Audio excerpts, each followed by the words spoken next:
Okay, so greetings, hello, it's Dr. Thomas Daffern here for our weekly philosophy club here in the middle of France. Bonjour à tout le monde. It's a very sad time I'm greeting you at because we have this war going on in the Middle East between Gaza and Israel, which has blown up again, and it's not gone away since we last spoke last week. You know, it's a really difficult, intractable situation, and I feel very much for everyone involved. I'm pro-Palestinian and pro-Israeli, which is kind of unusual. I think most people are either pro-Palestinian or pro-Israeli. I'm actually pro-both simultaneously, which is why I set up the Truth and Reconciliation Commission for the Middle East. I've got friends who are Palestinian, I've got friends who are Israeli, and I just want them to get on and settle down and have two states, and you know, it's proving difficult. So I'm going to say a few words about all that and the metaphysics of it, the philosophy behind it, and I'm going to start with that. And before I do, I'm going to read you a little comment from the Adi Granth, which is the Sikh holy book, which I've been studying, I'm listening to. And it's really awesome. If you haven't ever read, it's the Sikh Bible. It's, you know, absolutely amazing, and I just recommend it to everybody. It combines the best of Islam with the best of Hinduism, which is another sort of conflict zone going on in India between Pakistan, India, and the BJP, and so on and so on. I've spoken about that before, but the Sikhs have got the answer. Everyone in India, whether you're a Muslim or a Hindu, should read the Adi Granth. Here we are. Without the Lord's name, nothing is stable. This world is just a drama. Implant true devotional worship within your heart and trade in the name of the Lord. Trade in the Lord's name is infinite and unfathomable. Through the Guru's teachings, this wealth is obtained. This selfless service, meditation, and devotion is true. If you eliminate selfishness and conceit from within.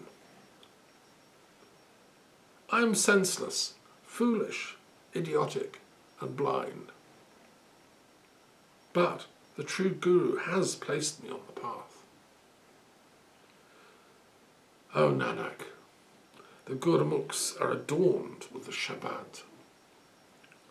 Night and day, they sing the glorious praises of the Lord.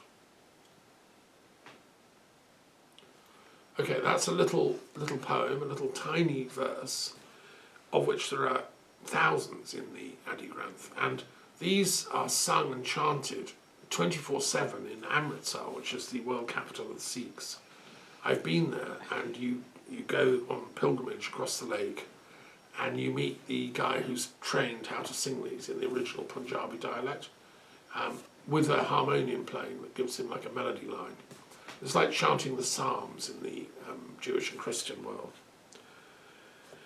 And it's just very beautiful. The Shabad, which you might not know this name, is the sound of God's sound current. Sikhs believe, having inherited this idea from both Islam and Hinduism, that God is also a sound behind the universe, like the primal sound current, and that God is speaking the world into being all the time. And if you tune in, you can hear the most marvellous kind of sound, the Shabd or Shabbat, which is like Pythagoras called it the music of the spheres. It's the heavenly sound of the angels. And, you know, there's a whole sort of metaphysics underlying that, which is interesting. So, I just want to say that, in a sense, that would be the solution, isn't it? If we could all tune into the name of God and sing his praises together, whether you're Muslim or Jewish or Hindu or Druid or Christian, then we'd all be home dry. So thank you, Guru Nanak, who had the actual experience and brought those teachings down. But we're not, sadly, in that place, are we? We're stuck in a kind of oppositionality in this world. And that's what I want to speak about to begin with in this session. And I want to share a dream I had last night, because I dreamed the secret of life. It was a very strange dream I woke up with. And basically it was an insight into what I call the contrariness of reality. So I don't know if you've ever noticed this, but you start out trying to do X and it doesn't work, and then you do Y. Or you say to somebody, how about we do B? And they say, no, actually I want to do A. Or you say, as a child, you say to your parents, I'd really love F for Christmas. And of course you get G. Those are just little examples, but reality seems to be very contrary. Like, I don't know if you noticed this, but you suggest anything to somebody, unless they're really on your wavelength, and they'll say the opposite is true. They'll say, no, that's not true. No, it's the opposite. And think they're doing you a favour. This is probably the source of 9/10 of domestic unrest and marital discord. You get, husband will say, let's do today, and the wife will say, no, I want to do And that goes on also in, so I'm thinking about this, and then I'm seeing it on the geopolitical stage. So, Israel is saying, we want revenge for the killing of our 1,400 people, which is legitimate. They need to get the problem of security of Hamas and the West, and the West Bank, but particularly in Gaza. And, the world community would probably support that, but then they have to go all out and mass bomb and kill over 4,000 people, of whom 1,000 are women and over 1,000 are children. And that's the opposite of what we actually want. What we want here is justice, peace, but no, can't have that. So we're going to go the opposite. We're going to go more intense warfare. So whilst the world is saying peace, American senators are going to go to Israel and warning Iran and saying, well, you start anything, we'll start a war with you. So the world is saying peace, but actually the powers that be, and I call them the contrariness of reality, are saying, let's do the opposite and have more war. Let's have more killing, And there are people saying that Israel now wants the, people are saying it's like a crime of genocide. You don't just mercilessly bomb civilians, over 4,000 people, and the world doesn't notice. I don't know what Israel's thinking about. And then they're forcing them to move, and so they're displacing them within their own little territory, which is the size of Rutland, and simultaneously bombing them from the air. I mean, this is a nightmare situation, and if you don't know what it's like to live in Gaza, I've never been to Gaza. I wish I had when I had the opportunity. I was invited once by a Sufi in Palestine, Israel, who said, come to Gaza and we'll go and try and get the Israeli officer freed who was captured. This was in the mid-2000s. But the trouble was my flight left for London the next day and I should have postponed the flight and gone. But, if you can't go to Gaza, then watch some documentaries about it. And it's really hellish. There's one very good one on Netflix called Born in Gaza, which was filmed by a documentary filmmaker during the last war. There was a whole cycle of 40 days of bombing and stuff a few years back, and the film was made after that. So it's just horrendous. And the bombing of this church is sacrilegious. So here's another example of the contrariness of reality. So I'm thinking, gosh, there's so many Christians in Gaza, some of them are my friends. Let's go and let's contact the Christians. Maybe they can mediate and make peace. Maybe because they're kind of liked by both sides. They're not, not in the front line. And as I'm thinking that, the next day I turn on the news and oldest Christian church in Gaza bombed. Dozens killed, others under the rubble. it's the contrariness of reality. As you think something beautiful, something ugly is done to it. And this has been going on for a long time with me. I don't know if it's just a problem I have, but, I remember years ago I was teaching religious studies in London, at the University of London, and I was researching. In those days I would read and take notes and go in with a whole lecture load of stuff for each class, which lasted a couple of hours, really conscientiously. I was teaching comparative religion, like I've done, and I was researching using books, because it wasn't so much the internet then. Where was Abraham, buried? I suddenly thought, Abraham, he's a great bloke. He symbolises union of Jews, Muslims and Christians. If we knew where he was buried, do they know, I thought? Surely we could do pilgrimages of Christians, Jews and Muslims. They could go and celebrate and have flowers and meditate together and make peace, right?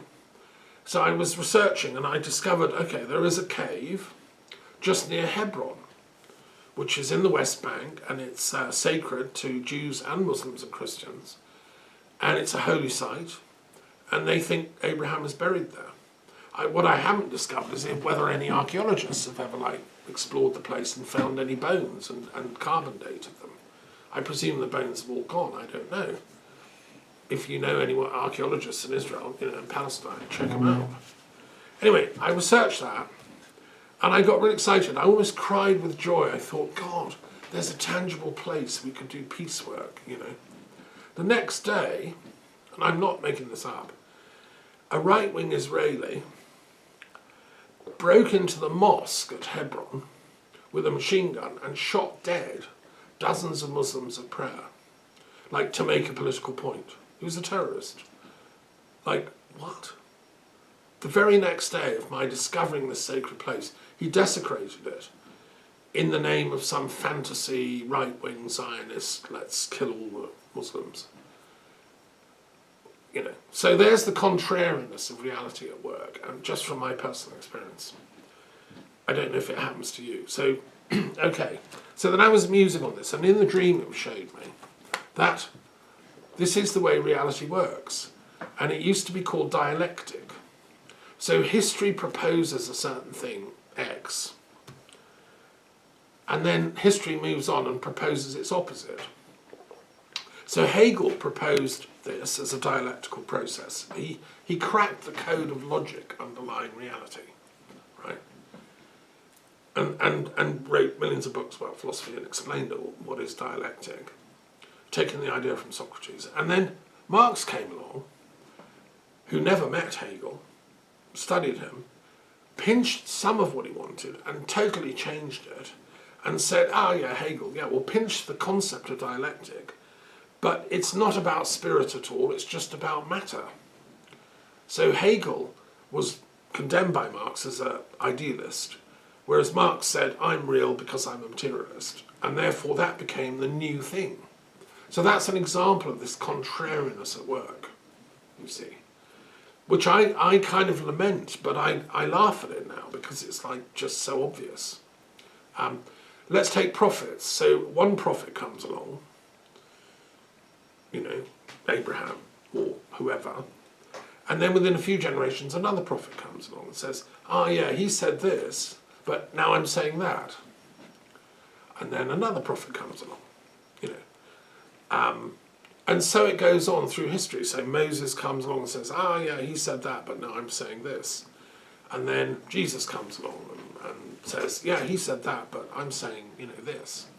Muhammad comes along. So there's this dialectical contrariness within reality itself at work. What do we do about it? Well, firstly, we have to analyse it and study it and understand it and realise.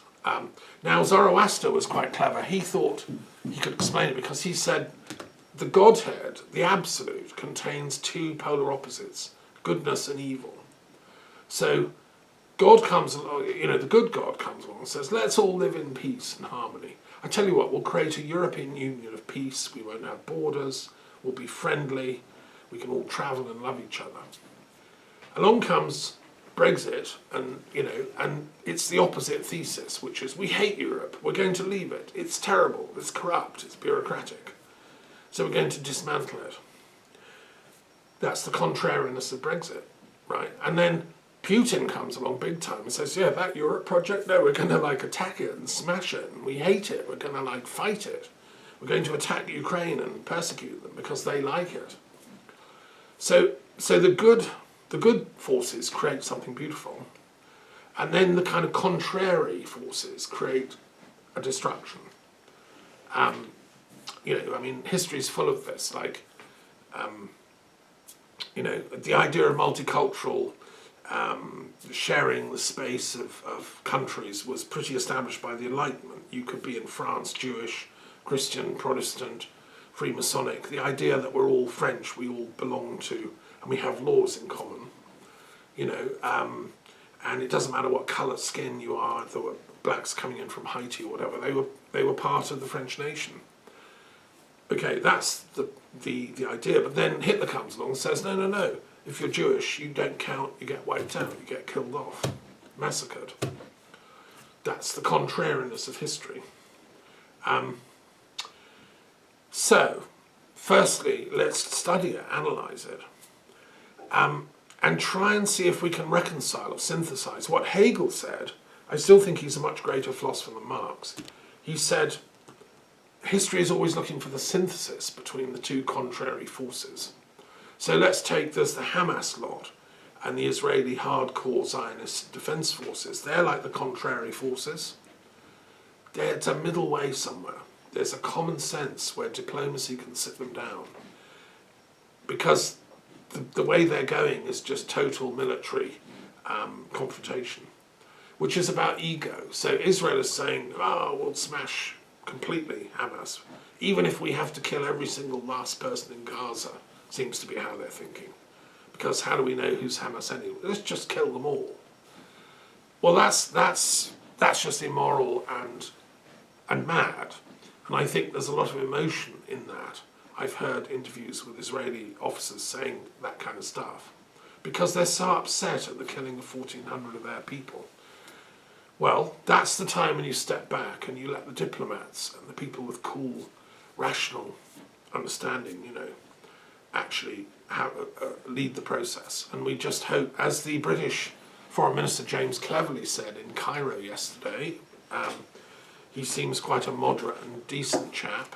He said, and I've been to the Foreign Office many times for meetings when I lived in London as a peace scholar. He said, I have had words with the Israelis asking them to use discipline, professionalism and moderation in their response, which is coded English for like, don't massacre everybody in sight. But there's no sign the Israeli, are actually listening at the moment. And they even bombed an Egyptian border post today, which isn't gonna,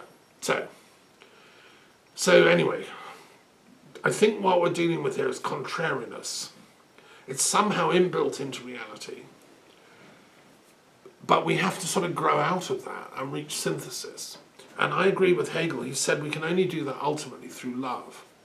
He remained a Christian in spite of studying all world religions and knowing everything you could in 19th century Berlin where he lived. Nowadays we know even more, But he said that you can only reach the synthesis through the power of the Holy Spirit, which is the transcendental power in history, which synthesizes these things at a higher level and which we humans can then tune into. So let's try and do that. And that's what we're going to do in our little philosophy club here. We're going to see which gods might be at play here. The gods standing for these transcendental archetypal forces in the Jungian sense, of the collective consciousness of all kinds of peoples. The tarot of the gods have got the gods from the Maori, the American Indian, African, Celtic. Every tribe and culture of history has got some kind of gods. Well, I think they represent their collective will or the collective purpose of that particular culture, and they're all subtly different. Dionysus is not exactly the same as, Luch in the Celtic world, or Wakantanka, a great spirit in the Sioux Indians and so on. And it's the differences that are interesting. So let's try and see. I'll let Noah choose the first card if you shuffle them up. And we'll see what contrariness emerges. Let's see if we can synthesize it. Right, this one seems new to me. Page of Fire. Mithras. Oh, right, okay, we like Mithras. Yeah, he's a cool one. Yeah. Okay. Yes. From now? Yeah, just one. Choose whichever.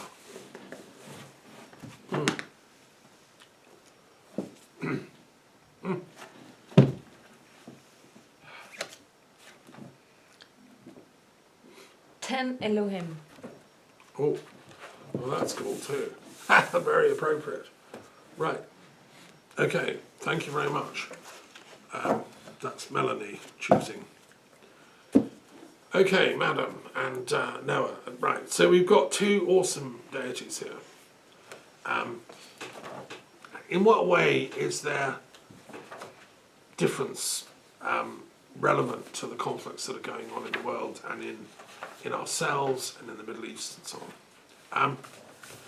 The first deity, Mithras, is shown. This is from a historical sculpture, actually, a sort of bas-relief thing that was found on Mithraic temples. He's shown with a lion's head. He's holding a key, the key to the knowledge of the mysteries, and a torch which represents wisdom. He's got a snake around his naked body because the snake represents eternity and all time. And he's got wings as well.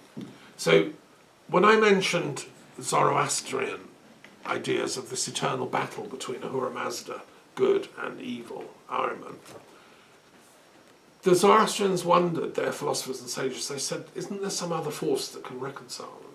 Like, who's beyond them if they're always fighting each other? And they came up with this experiential spiritual concept of Mithras, who is the eternal light, emerging out of darkness and reconciling all the contraries. So he's able to reconcile everything with this incredible victory of light. Now, his name is related to Maitreya, which is the Buddha of the reconciliation of all opposites, the next Buddha that's coming. We're all waiting for Maitreya. Where is he? Okay. Well, he's here already. He is Mithras. He is the reconciliation of opposites in an eternal friendship. Because the word Maitreya is related to the word Mithras. And it means friendship. Love in its friendliness aspect, right? Now that's what we need, isn't it? We need friendship between the Hamas and the Israeli people. We need... I was asking, where's Gaza twinned with? Gaza's twinned with towns, around the world. That's friendship building. Actually, and this is a tragedy, Gaza is twinned with Tel Aviv. I've been to Tel Aviv. I love it. I've wandered on the beach. I love Tel Aviv. Well, why can't Tel Aviv send a peace delegation to Gaza? Sorry, army, we're just going to go in and take some flowers and be friends. Because not everybody in Gaza was supporting the Hamas attacks of 7th of October. Absolutely not. I'd say a very, very tiny percentage of them would have done. I think one of the big ideas that's come up in the Cairo Peace Conference is the idea of collective punishment's not fair. It's a very silly idea. That was one of the explanations for anti-Semitism in some stupid people in the Middle Ages. Like, we hate all the Jews because some of them killed Jesus. Like, what? Like, that was 1,000 years ago and only a few of them were involved. How does that mean I should hate the rabbi in my medieval town here in France? So intelligent Christians grew out of that, stopped hating all the Jews because they killed Jesus. But collective vengeance is not intellectually sustainable. So Mithras represents friendship, and he also represents initiatory journeying. So to become a member of the Order of Mithras in the ancient world, it was very popular, and it was a symbol of hope, because the Persian Empire and the Roman Empire were fighting for world domination for a long time. the Romans inherited that from the Greeks, and Persia was the enemy, or Iran as it's called now, and occasionally Roman emperors would try and attack Iran. They always lost because Iran was a very great power in its own right, and I think the armies on both sides thought this was a really stupid thing. They were sick of this war going on for generations. And they came up with the Mithraic initiatory mysteries, which became a big thing in the Roman army. And there are Mithraic temples all over the Roman Empire. There's one in Bordeaux, which I've seen. There's one in London. There were ones in port towns like Marseille, Ostia and all that. And there's about 300 Mithraic temples throughout Europe, and also in the Middle East. You went there and it was like a Freemasonic lodge. You worked through the 7 grades, which were named after different things, like the Raven grade or the Lion grade, and you had to prove that you were worthy of each grade, and you had to pass certain tests each time, just like Freemasonry. The first one was the Raven or Crow. It stood for Mercury. The next one was the Nymph, which stood for Venus, the lover. And after that, the soldier, the person of bravery. Then Leo, the lion, representing Jupiter. Then Perses, the Persian. Because the Mithraic mysteries looked on Persia as a land of mystery. As I do too, and I think Iran is an incredibly beautiful ancient civilization with a very sophisticated intellectual history. And when I hear people saying, let's bomb Iran, I just want to weep, because it's a haven of many mysteries. No, let's make friends with Iran. Let's stop this negative rhetoric. And then there's the torch runner, Heliodromus. You get given a torch and you had to run around the lodge with it. And then finally you become Pater, the father, that's the top grade. And you get given a mitre, which is like a pointed hat, a shepherd's staff, a ruby ring, and a cape. And that stands for Saturn. And what they've now discovered, religious studies scholars, is that's the origin of why the Pope wears all that funny stuff. Okay, so at the time when Rome was thinking, shall we become Christian or shall we be Mithraic, there was a deal done between the high initiates of Mithras and the high Christian initiates, and they said, we'll become Christian, but we're going to keep the Mithraic elements. Okay. And I believe what happened was that the idea was that, Christ had come as Mithras. He was representing Mithras, the god of reconciliation and peace, in person. And that worked intellectually. It doesn't work for everybody. We need everyone now, I would say, to become the Christ, everyone to become Maitreya, and everyone to find your Mithraic fire within you, the page of fire, and live for that, live from that place. We can't wait for other people to do it for us. I once heard Krishnamurti give a talk towards the end of his life. That was his main theme. He was supposed to be Maitreya. He said, I think he made a mistake by just saying, no, I'm not. I'm not playing this game. He should have been cleverer and said, actually, you're all Maitreya. We can all do this together. Because it's far too big a work for any one person, right? And we need all the Israelis to claim that energy and be the Messiah or whatever, because that's Mithras's role. And we need all the Palestinians to do it too, and all the Muslims of the world, and all the Christians. So I think, anyway, that's some of what I see in the Mithras card. He's a very amazing god. I love him. And there are lots of Freemasons bobbing about, in America particularly. The State Department's riddled with them, like diplomats and top people around the world. Often. Now, the Freemasonic mysteries go back to Mithras to some extent. I wish they'd start living and earning their pay, as diplomats, and actually start working for peace. Stop threatening Iran and start making peace with Iran, because Iran has its own mysteries, its own initiations, its own Sufism. And Sufism is as spiritually charged and important as is Freemasonry or Mithraic stuff. They all go back to the same root. Let's find our common roots and synthesize instead of making battlegrounds and doing oppositionality. We have to use our human intelligence to rise above the contrariness of reality and go to a place of unity and love. And that's where Elohim comes in. Okay. I like Elohim. Elohim is a Hebrew deity, and it's Elohim who created the universe. Just, and it's mistranslated as God in the Bible. If you read the Bible, it says, in the beginning, God created the heavens and the earth.